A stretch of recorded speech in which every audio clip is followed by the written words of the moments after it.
Ala-alalay ng kanilang anak ang mag-asawang senior citizen na sina Lola June at Lolo Antonio mula sa Arayat, Pampanga. Alas 8 pa lang ng umaga ay nakapila na sila para makatanggap ng unang dose ng COVID-19 vaccine. Minsan na nakipagbuno kay kamatayan si Lola June nang tamaan siya ng COVID-19. Kaya naman laking pasalamat niya nang malamang may available ng bakuna para sa kanila. Kasi ako, COVID survivor ako eh. Sa akin, para sa pamilya ko. At least medyo makakahinga ka ng konti. At least ngayon, kahit dahil survivor ako, medyo parang kampante, maging kampante ka. Bahagi ang mag-asawang Lozano sa 6,000 Arayateño na naturukan ng bakuna kontra COVID-19. Nasa 140,000 ang populasyon ng Arayat at 70,000 sa mga ito ang bahagi ng eligible vaccine population.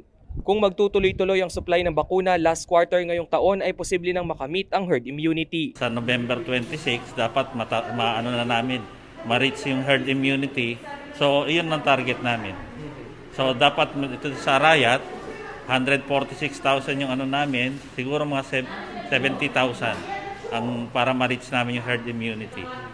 Sa nakalipas na linggo, patuloy na tumaas ang kaso ng COVID-19 sa Arayat. Kung kaya't puspusan na rin ang panghihikayat ng local IATF sa mga residente na tumanggap ng bakuna. As of June 27, 675 na ang kumpirmadong kaso ng coronavirus sa lugar. 33 ang aktibong kaso, 47 ang namatay at 595 ang gumaling na. Rainiel Pawid, CIL TV News.